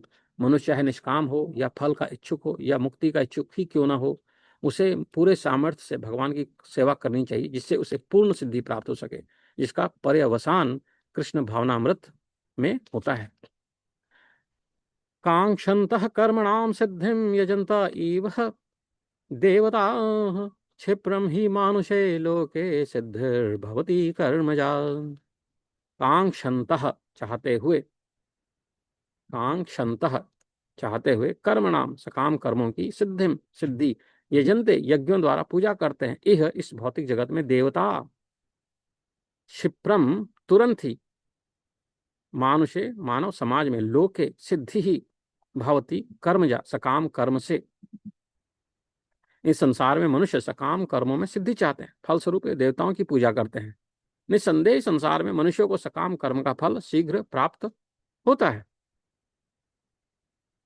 सकाम कर्मों का फल शीघ्र प्राप्त होता है। इस जगत के देवताओं के विषय में भ्रांत धारणा है और विद्वता का दंभ करने वाले अल्पज्ञ मनुष्य इन देवताओं को परमेश्वर के विभिन्न रूप मान बैठते हैं। वस्तुतः वे देवता ईश्वर के विभिन्न रूप नहीं होते, किंतु वे ईश्वर के विभिन्न अंश होते हैं। ईश्वर तो एक है, किंतु अंश अनेक है। वेदों का कथन है कि नित्यो नित्या नाम, ईश्वर एक है, ईश्वरा परमः कृष्ण, कृष्ण ही एकमात्र परमेश्वर है, और सभी देवताओं को इस भौतिक जगत का प्रबंध करने के लिए शक्तियां प्राप्त है। ये देवता जीवात्मा है, नित्य नाम है, जिन्हें विभिन्न मात्रा में भौतिक शक्ति प्राप्त है। वे कभी परमेश्वर नारायण विष्णु या कृष्ण के तुल्य नहीं हो सकते। जो व्यक्ति ईश्वर तथा देवताओं को एक स्तर पर सोचता है, वह नास्तिक या पाखंडी कहलाता है। यहाँ तक कि ब्रह्मा तथा शिव जैसे बड़े बड़े देवता भी परमेश्वर की समता नहीं कर सकते। ऐसा इस पुस्तक में लिखा है। विष्णु पुराण में, कुछ विष्णु पुराण या दूसरे पुराणों में थोड़ा मत अलग है, पर अभी इस पुस्तक के हिसाब से ही पढ़ेंगे। वास्तव में ब्रह्मा तथा शिव जैसे देवताओं द्वारा भगवान की पूजा की जाती है। शिव विरिंचिन नुतम। तो भी आश्चर्य की बात यह है कि अनेक मूर्ख लोग मनुष्यों के नेताओं की पूजा उन्हें अवतार मानकर करते हैं। यह देवता पद इस संसार के शक्तिशाली मनुष्य या देवता के लिए आया है, लेकिन नारायण विष्णु या कृष्ण जैसे भगवान इस संसार के नहीं हैं। वे भौतिक सृष्टि से परे रहने वाले हैं। निर्विशेषवादियों की अग्रणी श्रीपाद शंकराचार्य तक मानते हैं कि नारायण या कृष्ण इस भौतिक सृष्टि से परे हैं, फिर भी मूर्ख लोग हृत ज्ञान देवताओं की पूजा करते हैं, क्योंकि वे तत्काल फल चाहते हैं। उन्हें फल मिलता भी है, किंतु वे ये नहीं जानते कि ऐसे फल क्षणिक होते हैं और अल्पज्ञ मनुष्यों के लिए। बुद्धिमान व्यक्ति कृष्ण भावनामृत में स्थिर रहता है। उसे किसी तत्काल क्षणिक लाभ के लिए किसी तुच्छ देवता की पूजा करने की आवश्यकता नहीं रहती। इस संसार के देवता तथा अनेक उनके पूजक इस संसार के संहार के लिए संहार के साथ ही विनष्ट हो जाएंगे। देवताओं के वरदान भी भौतिक तथा क्षणिक होते हैं। यह भौतिक संसार तथा इसके निवासी, जिनमें देवता तथा उनके पूजक भी सम्मिलित हैं, विराट सागर में बुलबुलों के समान है। किंतु इस संसार में मानव समाज क्षणिक वस्तुओं यथा संपत्ति, परिवार तथा भोग की सामग्री के पीछे पागल रहता है। ऐसी क्षणिक वस्तुओं को प्राप्त करने के लिए लोग देवताओं की या मानव समाज के शक्तिशाली व्यक्तियों की पूजा करते हैं। यदि कोई व्यक्ति किसी राजनैतिक नेता की पूजा करके सरकार में मंत्री पद प्राप्त कर लेता है तो वह सोचता है कि उसने महान वरदान प्राप्त कर लिया है। इसलिए सभी व्यक्ति तथाकथित नेताओं को साष्टांग प्रणाम करते हैं, जिससे वे क्षणिक वरदान प्राप्त कर सकें, और सचमुच उन्हें ऐसी वस्तुएं मिल भी जाती हैं। ऐसे मूर्ख व्यक्ति इस संसार के कष्टों के स्थायी निवारण के लिए कृष्ण भावनामृत में अभिरुचि नहीं दिखाते। वे इस इंद्रिय भोग के पीछे दीवाने रहते हैं, और थोड़े से इंद्रिय सुख के लिए वे शक्ति प्रदत्त जीवों की पूजा करते हैं, जिन्हें देवता कहते हैं। यह श्लोक इंगित करता है कि विरले लोग ही कृष्ण भावनामृत में रुचि लेते हैं। अधिकांश लोग भौतिक भोग में रुचि लेते हैं, फलस्वरूप वे किसी न किसी शक्तिशाली व्यक्ति की पूजा करते हैं। आगे 13वें श्लोक में भगवान श्री कृष्ण कहते हैं कि प्रकृति के तीनों गुणों और उनसे संबद्ध कर्म के अनुसार मेरे द्वारा मानव समाज के 4 विभाग रचे गए हैं। यद्यपि मैं इस व्यवस्था का सृष्टा हूं, किंतु तुम यह जान लो कि मैं इतने पर भी अव्यक्त अव्यय अकर्ता हूं। तुम इतने पे भी जान लो कि मैं अव्यय अकर्ता हूं। चातुर्वर्ण्यम मया सृष्टम गुण कर्म विभागशः तस्य कर्तारमापि मां विद्धय कर्तारमव्ययम्। चातुर्वर्ण्यम मया सृष्टम गुण कर्म विभागशः तस्य कर्तारमपि मां विद्धय कर्तारमव्ययम्। चातुर्वर्ण्यम मानव समाज के 4 विभाग मया मेरे द्वारा सृष्टम उत्पन्न किए गए गुण कर्म विभागशः विभाग के अनुसार विभाजन के अनुसार तस्य उसका कर्तारम जनक उसका जनक कर्तारम अपि माम अपि अर्थात यद्यपि माम मुझको विद्धि जानो अकर्तारम न करने वालों के रूप में अव्ययम अपरिवर्तनीय को विद्धि अर्थात जानो। चातुर्वर्ण्यम मया सृष्टम गुणकर्म विभागशः तस्य कर्तारमपि माम विद्य कर्तारम व्ययम। भगवान प्रत्येक वस्तु के सृष्टा है, प्रत्येक वस्तु उनसे उत्पन्न है, उनके ही द्वारा पालित है, और प्रलय के बाद प्रत्येक वस्तु उन्हीं में समा जाती है। अतः वे ही वर्णाश्रम व्यवस्था के सृष्टा हैं, जिसमें सर्वप्रथम बुद्धिमान मनुष्यों का वर्ग आता है, जो सतोगुणी होने के कारण ब्राह्मण कहलाते हैं। द्वितीय वर्ग प्रशासन वर्ग का है, जिन्हें रजोगुणी होने के कारण क्षत्रिय कहा गया है। वणिक वर्ग या वैश्य कहलाने वाले लोग रजो तथा तमोगुण के मिश्रण से युक्त होते हैं, और शूद्र या श्रमिक वर्ग के लोग तमोगुणी होते हैं। मानव समाज के इन 4 विभागों की सृष्टि करने पर भी भगवान कृष्ण इनमें से किसी विभाग में नहीं आते, क्योंकि वे उन बद्ध जीवों में से नहीं है जिनका एक अंश मानव समाज के रूप में है। मानव समाज भी किसी अन्य पशु समाज के तुल्य है, किंतु मनुष्यों को पशु स्तर से ऊपर उठाने के लिए ही उपर्युक्त वर्णाश्रम की रचना की गई, जिससे क्रमिक रूप से कृष्ण भावनामृत विकसित हो सके। किसी विशेष व्यक्ति की किसी कार्य के प्रति प्रवृत्ति का निर्धारण उसके द्वारा अर्जित प्रकृति के गुणों द्वारा किया जाता है।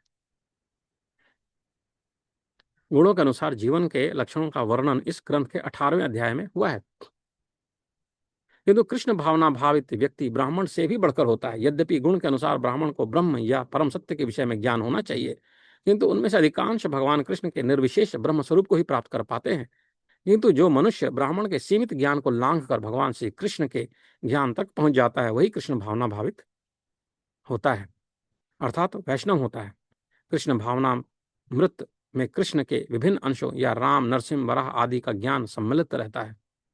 और जिस तरह कृष्ण मानव समाज की इस चातुर्वर्ण्य प्रणाली से परे है, उसी तरह कृष्ण भावना भावित व्यक्ति भी इस चातुर्वर्ण्य प्रणाली से परे होता है, चाहे हम इसे जाति का विभाग कहें, चाहे राष्ट्र अथवा संप्रदाय का। न माम कर्माणि लिम्पन्ति न मे कर्म फले स्पृहा इति माम योऽभिजानाति कर्मभिर्न स बध्यते। न माम कर्माणि लिम्पन्ति प्रभावित करते हैं, लिम्पन्ति न में कर्म फले स्पृहा, स्पृहा अर्थात महत्वाकांक्षा, इति माम अभिजानाति जानता है, कर्म भी न सह पद्यते मुझ पर किसी कर्म का प्रभाव नहीं पड़ता, न ही मैं कर्म फल की कामना करता हूं। जो मेरे संबंध में इस सत्य को जानता है, वह भी कर्मों के फल के पाश में नहीं पड़ता, कर्मों के पाश में वह नहीं बंधता है। न माम कर्माणि लिम्पन्ति न मे कर्म फले स्पृहा इति मां योऽभिजानाति कर्मभिर्न स बध्यते। इस प्रकार इस भौतिक जगत में संविधान के नियम हैं, जो यह बताते हैं कि राजा ने तो दंडनीय नहीं है, राजा ना तो दंडनीय है, ना किसी राजनियमों के अधीन रहता है, उसी तरह यद्यपि भगवान इस भौतिक जगत के सृष्टा हैं, किंतु वे भौतिक जगत के कार्यों से प्रभावित नहीं होते। सृष्टि करने पर भी वे इससे पृथक रहते हैं, जबकि जीवात्माएं भौतिक कार्यकलापों के सकाम कर्म फलों में बंधी रहती है, क्योंकि उनमें प्राकृतिक साधनों पर प्रभुत्व दिखाने की प्रवृत्ति रहती है। किसी संस्थान का स्वामी कर्मचारियों के अच्छे बुरे कार्यों के लिए उत्तरदायी नहीं, कर्मचारी इसके लिए स्वयं उत्तरदायी होते हैं। जीवात्मा अपने अपने इंद्रिय तृप्ति कार्यों में लगे रहते, किंतु ये कार्य भगवान द्वारा निर्दिष्ट नहीं होते।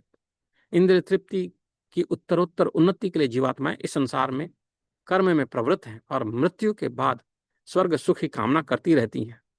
स्वयं में पूर्ण होने के कारण भगवान को तथा कथित स्वर्ग सुख का कोई आकर्षण नहीं रहता। स्वर्ग के देवता उनके द्वारा नियुक्त सेवक हैं। स्वामी कभी भी कर्मचारियों का सा निम्न स्तरीय सुख नहीं चाहता। वह भौतिक क्रिया प्रतिक्रिया से पृथक रहता है। उदाहरणार्थ, पृथ्वी पर उगने वाली विभिन्न वनस्पतियों के उगने के लिए वर्षा उत्तरदायी नहीं है, यद्यपि वर्षा के बिना वनस्पति नहीं उग सकती। वैदिक स्मृति से इस तथ्य की पुष्टि इस प्रकार होती है। निमित्त मात्र में वासौ सृज्यानाम सर्ग कर्मणि प्रधान कारणी भूता यतो भय सृज्य शक्तयः। भौतिक सृष्टि के लिए भगवान ही परम कारण है। प्रकृति तो केवल निमित्त कारण है, जिससे विराट जगत दृष्टिगोचर होता है। भौतिक सृष्टि के लिए भगवान ही परम कारण है। प्रकृति तो केवल निमित्त कारण है, जिससे विराट जगत दृष्टिगोचर होता है। प्राणियों की अनेक जातियां होती हैं, यथा देवता, मनुष्य तथा निम्न पशु, और ये सब पूर्व शुभाशुभ कर्मों के फल भोगने को बाध्य हैं। भगवान उन्हें इस कर्म करने के लिए केवल समुचित सुविधाएं तथा प्रकृति के गुणों के नियम सुलभ कराते हैं, किंतु वे उनके किसी भूत तथा वर्तमान कर्मों के लिए उत्तरदायी नहीं होते। वेदांत सूत्र में 2:134 में पुष्टि हुई है कि वैषमन्यैर्धर्णे न सापेक्षत्वात् वैषम्यनैर्धर्ण्ये वैषम्यनैर्धर्ण्ये न सापेक्षत्वात्। भगवान किसी भी जीव के प्रति पक्षपात नहीं करते। वैषम्यनैर्धर्ण्ये न सापेक्षत्वात्। भगवान किसी भी जीव के प्रति पक्षपात नहीं करते। जीवात्मा अपने कर्मों के लिए स्वयं उत्तरदायी है। भगवान उसे प्रकृति अर्थात बहिरंगा शक्ति के माध्यम से केवल सुविधा प्रदान करते हैं। जो व्यक्ति इस कर्म नियम की सारी बारीकियों से भली भांति अवगत होता है, वह अपने कर्मों के फल से प्रभावित नहीं होता। दूसरे शब्दों में, जो व्यक्ति भगवान के इस दिव्य स्वभाव से परिचित होता है, वह कृष्ण भावनामृत में अनुभवी होता है, अतः उस पर कर्म के नियम लागू नहीं होते। जो व्यक्ति भगवान के दिव्य स्वभाव को नहीं जानता है और सोचता है कि भगवान के कार्यकलाप सामान्य व्यक्ति की तरह कर्म फल के लिए होते हैं, वे निश्चित रूप से कर्म फलों में बंध जाते हैं। किंतु जो परम सत्य को जानता है, वह कृष्ण भावनामृत में स्थिर मुक्त जीव है। एवं ज्ञात्वा कृतं कर्म पूर्वैरपि मुमुक्षुभिः कुरु कर्मैव तस्मात् त्वं पूर्वैः पूर्वतरं कृतम्। एवं ज्ञात्वा कृतं कर्म पूर्वैरपि मुमुक्षुभिः कुरु कर्मैव तस्मात् त्वं पूर्वैः पूर्वतरं कृतम्। एवं ज्ञात्वा कृतं कर्म पूर्वैः पूर्ववर्ती अपि मुमुक्षुभिः मोक्ष प्राप्त व्यक्तियों द्वारा कुरु कर्म एव तस्मात् त्वं पूर्वैः पूर्वतरम कृतम। प्राचीन काल में समस्त मुक्तात्माओं ने मेरी दिव्य प्रकृति को जान करके ही कर्म किया, अतः तुम्हें चाहिए कि उनके पद चिन्हों का अनुसरण करते हुए अपने कर्तव्य का पालन करो। हम 15वां श्लोक पढ़ रहे थे कि एवं ज्ञात्वा कृतं कर्म पूर्वैरपि मुमुक्षुभिः कुरु कर्मैव तस्मात् त्वं पूर्वैः पूर्वतरम कृतम। प्राचीन काल में समस्त मुक्तात्माओं ने मेरी दिव्य प्रकृति को जान करके ही कर्म किया, अतः तुम्हें चाहिए कि उनके पद चिन्हों का अनुसरण करते हुए अपने कर्तव्य का पालन करो। मनुष्यों की दो श्रेणियां हैं, कुछ के मनों में दूषित विचार भरे रहते हैं और कुछ भौतिक दृष्टि से स्वतंत्र होते हैं। कृष्ण भावनामृत इन दोनों श्रेणियों के व्यक्तियों के लिए समान रूप से लाभप्रद है। जिनके मनों में दूषित विचार भरे हैं, उन्हें चाहिए कि भक्ति के अनुष्ठानों का पालन करते हुए क्रमिक शुद्धिकरण के लिए कृष्ण भावनामृत को ग्रहण करें। और जिनके मन पहले ही ऐसी अशुद्धियों से स्वच्छ हो चुके हैं, वे कृष्ण भावनामृत में अग्रसर होते रहें, जिससे अन्य लोग उनके आदर्श कार्यों का अनुसरण कर सकें और लाभ उठा सकें। मूर्ख व्यक्ति या कृष्ण भावनामृत में नव दीक्षित प्रायः कृष्ण भावनामृत का पूरा ज्ञान प्राप्त किए बिना कार्य से विरत होना चाहते हैं, किंतु भगवान ने युद्ध क्षेत्र के कार्य से विमुख होने की अर्जुन की इच्छा का समर्थन नहीं किया। आवश्यकता इस बात की है कि यह जाना जाए कि किस तरह कर्म किया जाए। कृष्ण भावनामृत के कार्यों से विमुख होकर एकांत में बैठकर कृष्ण भावनामृत का प्रदर्शन करना कृष्ण के लिए कार्य में रत होने की अपेक्षा कम महत्वपूर्ण है। यहां पर अर्जुन को सलाह दी जा रही है कि वह भगवान के अन्य पूर्व शिष्यों यथा सूर्य देव विवस्वान के पद चिन्हों का अनुसरण करते हुए कृष्ण भावनामृत में कार्य करे। अतः वे उसे सूर्यदेव के कार्यों को संपन्न करने के लिए आदेश देते हैं, जैसे सूर्यदेव ने उनसे लाखों वर्ष पूर्व सीखा था। यहां पर भगवान कृष्ण के ऐसे सारे शिष्यों का उल्लेख पूर्ववर्ती मुक्त पुरुषों के रूप में हुआ है, जो कृष्ण द्वारा नियत कर्मों को संपन्न करने में लगे हुए थे।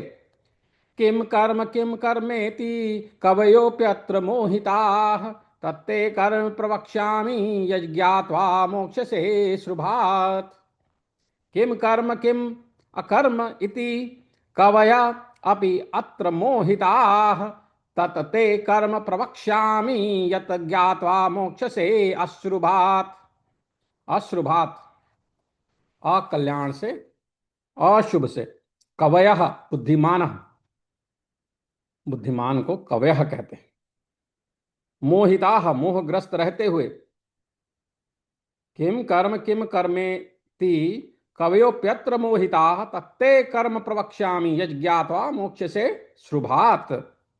अश्रुभात् अकल्याण से। कर्म क्या है और कर्म क्या है, इसे निश्चित करने में बुद्धिमान व्यक्ति भी मोहग्रस्त हो जाते हैं। अतएव मैं तुमको बताऊंगा कि कर्म क्या है, जिसे जानकर तुम सारे अशुभ से मुक्त हो सकोगे। कृष्ण भावनामृत में जो कर्म किया जाए वह पूर्ववर्ती प्रामाणिक भक्तों के आदर्श के अनुसार होना चाहिए। इसका निर्देश 15वें श्लोक में किया गया है। एवं ज्ञात्वा कृतम कर्म पूर्वैरपि मुमुक्षुभिः कुरु कर्मेव तस्मात् त्वं पूर्वैः पूर्वतरम कृतम। प्राचीन काल में समस्त मुक्त आत्माओं ने मेरी दिव्य प्रकृति को जान करके ही कर्म किया था। तुम्हें चाहिए कि उनके पद चिन्हों का अनुसरण करते हुए अपने कर्तव्य का पालन करो। ऐसा 15वें श्लोक में इसी अध्याय में, चौथे अध्याय में कहा गया है।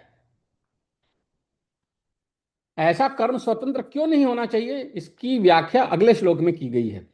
कर्मणो यापि बोद्धव्यम बोद्धव्यम च विकर्मणः अकर्मणश्च बोद्धव्यम गहना कर्मणो गति ही। कर्म की बारीकियों को समझना अत्यंत कठिन है।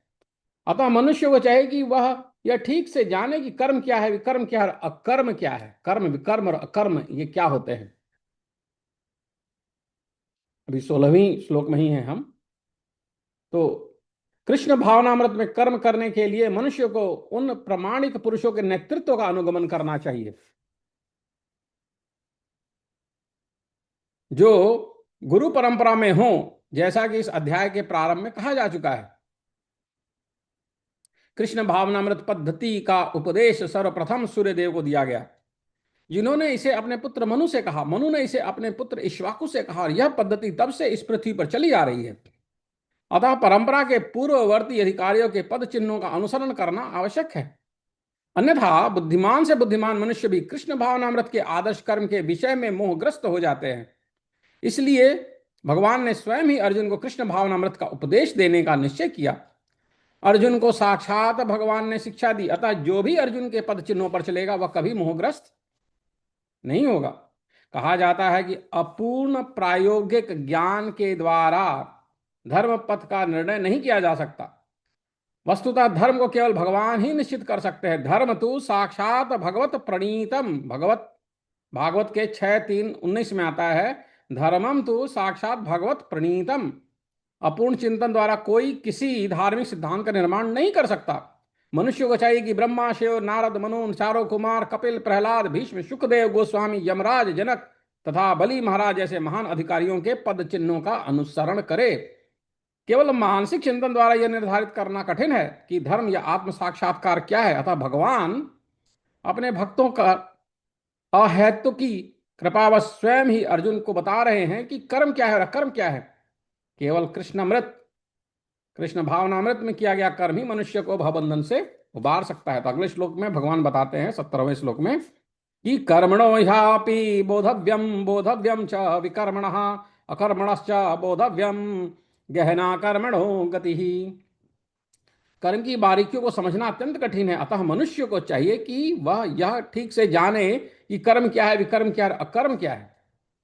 कर्मण्य कर्म च पश्येद कर्मणि च कर्म यह स बुद्धिमान मनुष्येषु स युक्ता कृत्सन कर्म कृत। जो मनुष्य कर्म में अकर्म और अकर्म में कर्म देखता है वह सभी मनुष्यों से बुद्धिमान है और सब प्रकार के कर्मों में प्रवृत्त रहकर भी दिव्य स्थिति में रहता है।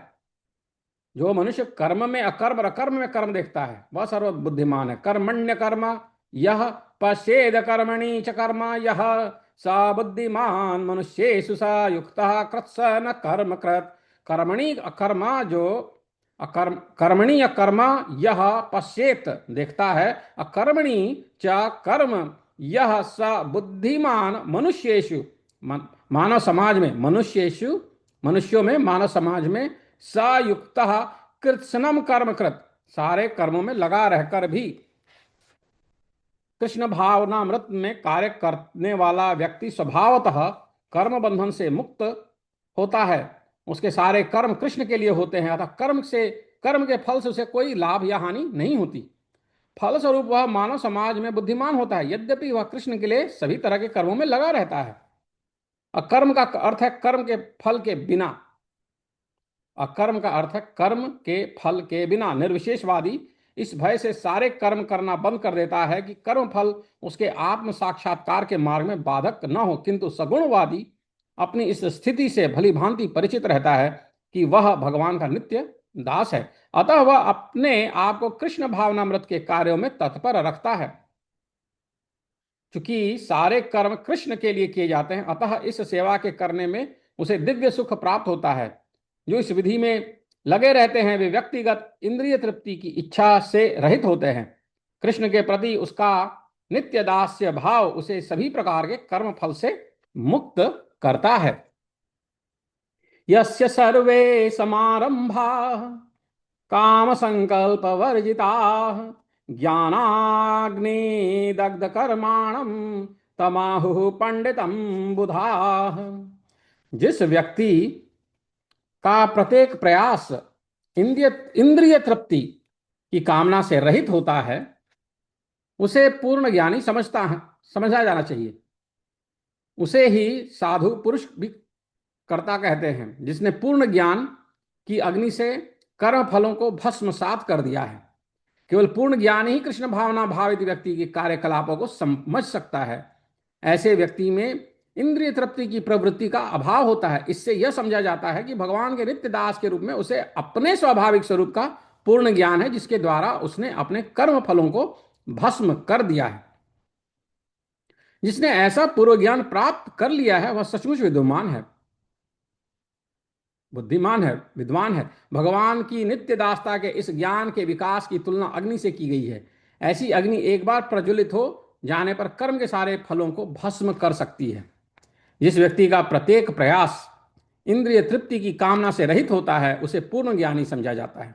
उसे ही साधु पुरुष ऐसा कर्ता कहते हैं, जिसने पूर्ण ज्ञान की अग्नि से कर्म फलों को भस्मसात कर दिया हो।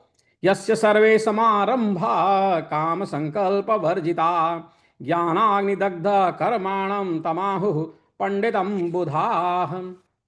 यस्य जिसके सर्वे सभी प्रकार के समारंभा प्रयत्न उद्यम काम इंद्रिय तृप्ति के लिए इच्छा पर आधारित संकल्प निश्चय वर्जिता से रहित हैं। ज्ञान पूर्ण ज्ञान की अग्नि द्वारा दग्ध भस्म में कर्माणम जिसका कर्म तम उसको आहुः कहते हैं। पंडितम बुद्धिमान बुधाः ज्ञानी त्यक्त्वा कर्म फलासंगम नित्य तृप्तो निराश्रयः कर्मण्यभिप्रवक्तोऽपि नैव किंचित् करोति सः। त्यक्त्वा कर्म फल आसंगम, त्यक्त्वा त्याग कर कर्म फल आसंगम, कर्म फल की आसक्ति, नित्य सदा तृप्त तृप्त निराश्रय आश्रय रहित, कर्मणि कर्म में अभिप्रवृत्त पूर्ण तत्पर रहकर, अभी भी न नहीं, एव निश्चय ही किंचित कुछ भी, करोति करता है सह वह, अपने कर्म फलों की सारी आसक्ति को त्याग कर सदैव संतुष्ट तथा स्वतंत्र रहकर वह सभी प्रकार के कार्यों में व्यस्त रहकर भी कोई सकाम कर्म नहीं करता। त्यक्त्वा कर्म फलासंगम नित्य तृप्तो निराश्रय कर्मण्य भी प्रवत्तोपि नैव किंचित करोति सः। निराशीर्यति चितात्मा त्यक्त सर्व परिग्रह शारीरम केवलम कर्म कुर्वन्नाप्नोति किल्बिषम्। ऐसा ज्ञानी पुरुष पूर्ण रूप से संयमित मन तथा बुद्धि से कार्य करता है, अपनी संपत्ति के सारे स्वामित्व को त्याग देता है और केवल शरीर निर्वाह के लिए कर्म करता है। इस तरह कार्य करता हुआ वह पापी रूपी फलों से, पाप रूपी फलों से प्रभावित नहीं होता। निराशीह यत चित्त आत्मा, निराशीर्य चित्त आत्मा, निराशी फल की आकांक्षा से रहित, यत संयमित चित्त आत्मा मन तथा बुद्धि, त्यक्त सर्व परिग्रह त्यक्त छोड़ा सर्व समस्त परिग्रह स्वामित्व, शारीरम केवलम कर्म, शारीरम प्राण रक्षा, केवलम मात्र कर्म कर्म, कुर्वन्नाप्नोति किल्बिषम, कुर्वन करते हुए न कभी नहीं, आपनोति प्राप्त करता है, किल्बिषम पाप पूर्ण फल। ऐसा ज्ञानी पुरुष पूर्ण रूप से संयमित मन तथा बुद्धि से कार्य करता है और अपनी संपत्ति के सारे स्वामित्व को त्याग देता है और केवल शरीर निर्वाह के लिए कर्म करता है। इस तरह कार्य करता वह पाप रूपी फलों से प्रभावित नहीं होता।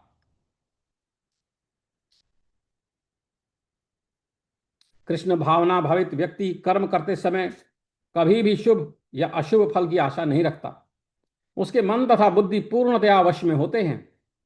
वह जानता है कि वह परमेश्वर का भिन्न अंश है, अतः अंश रूप में उसके द्वारा संपन्न कोई भी कर्म उसका न होकर उसके माध्यम से परमेश्वर द्वारा संपन्न हुआ होता है।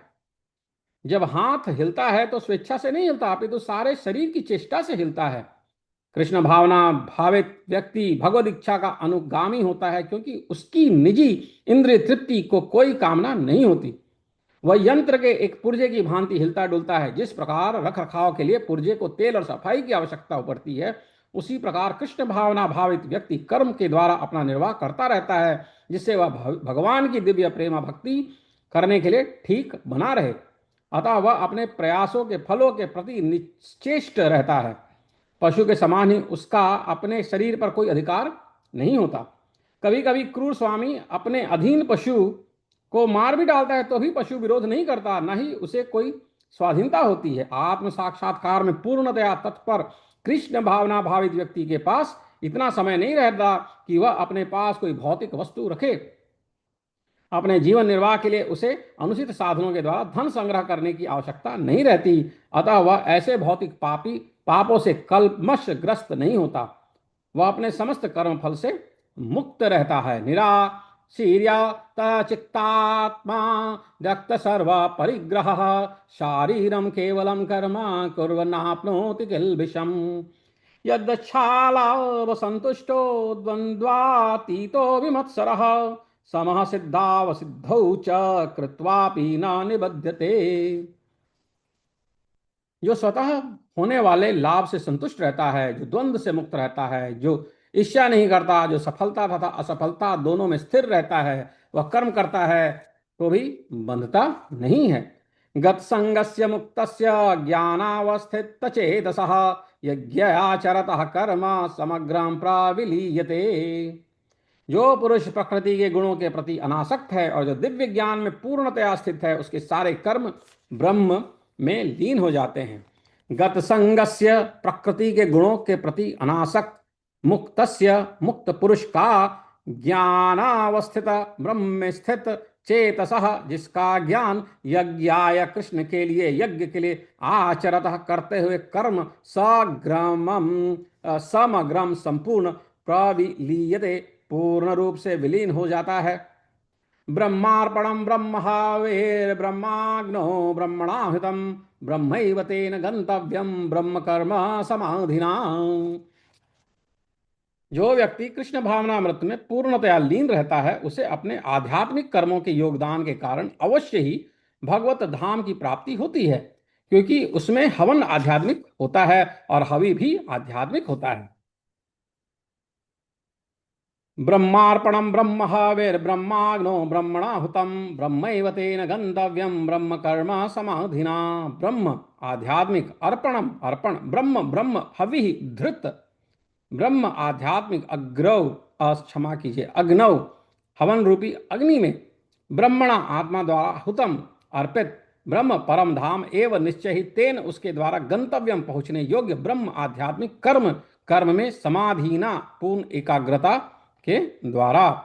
जो व्यक्ति कृष्ण भावना में पूर्णतया लीन रहता है, ब्रह्मार्पणम ब्रह्म हाविर ब्रह्माग्रो ब्रह्मणाहुतम ब्रह्मैव तेन गंतव्यम ब्रह्म कर्म समाधिना, उसे अपने आध्यात्मिक कर्म के योगदान के कारण अवश्य ही भगवत धाम की प्राप्ति होती है, क्योंकि उसमें हवन आध्यात्मिक होता है और हवि भी आध्यात्मिक होती है। कुछ योगी विभिन्न प्रकार के यज्ञों द्वारा देवताओं की भली भांति पूजा करते हैं और कुछ परब्रह्म रूपी अग्नि में आहुति डालते हैं। देव में वापरे यज्ञम योगिना पर्युपासते, ब्रह्माग्न वापरे ब्रह्माग्ना वापरे यज्ञम यज्ञ नैवोपजुह्वति, उपजुह्वति, अर्पित करते हैं। कुछ योगी विभिन्न प्रकार की यज्ञों द्वारा देवताओं की भली भांति पूजा करते हैं और कुछ परब्रह्म रूपी अग्नि में आहुति डालते हैं।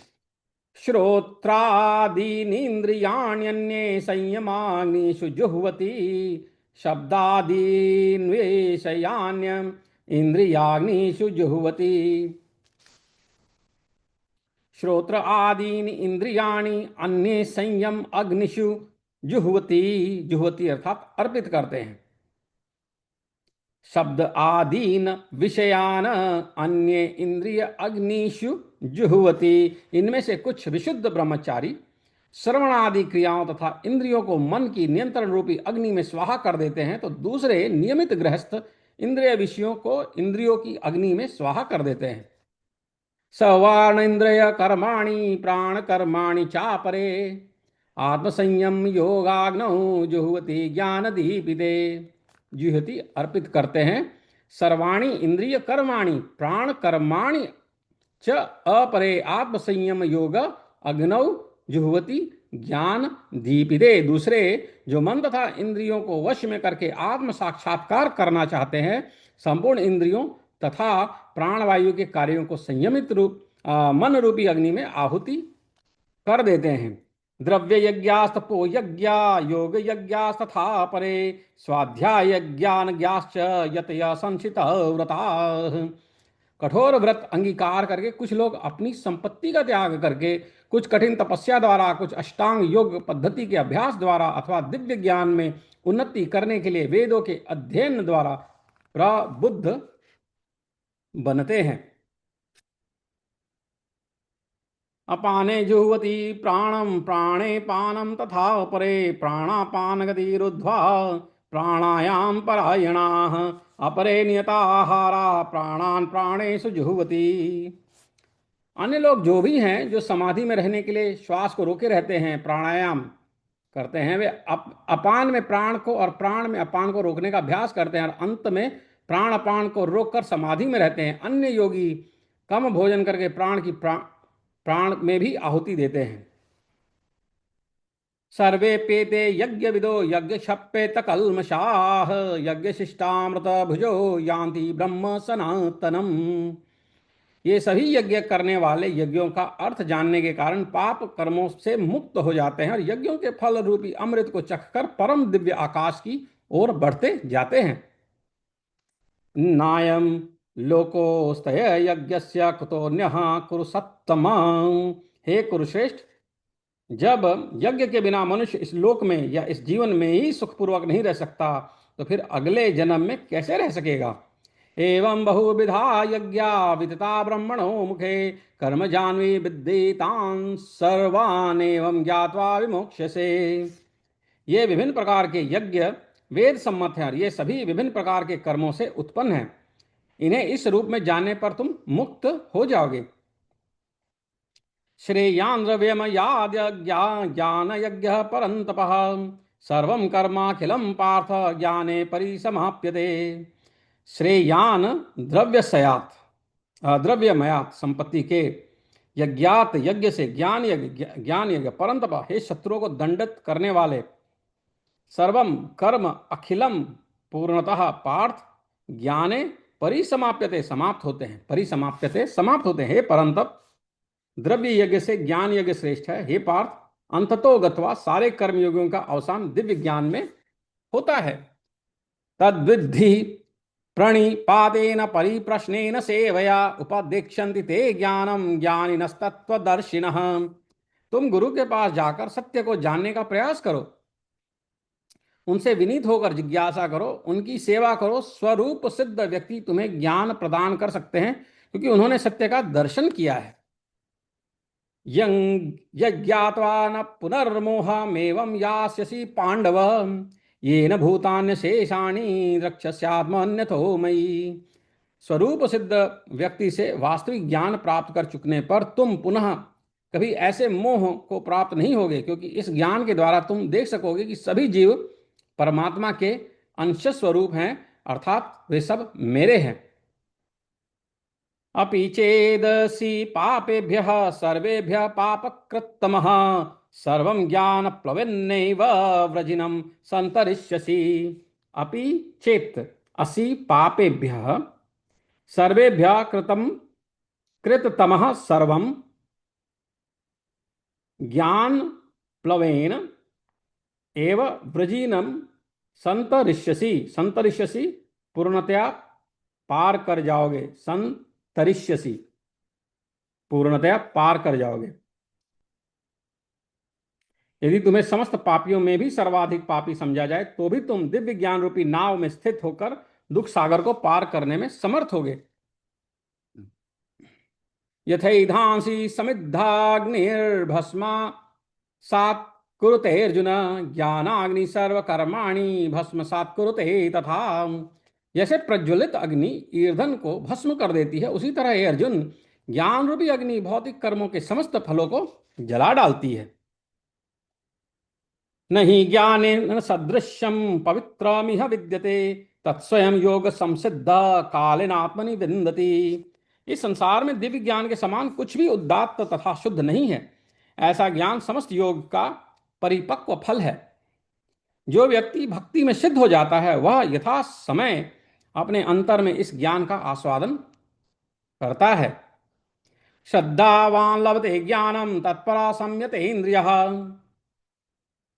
ज्ञानम लब्ध्वा परम शांतिम चिरेणाधिगच्छति।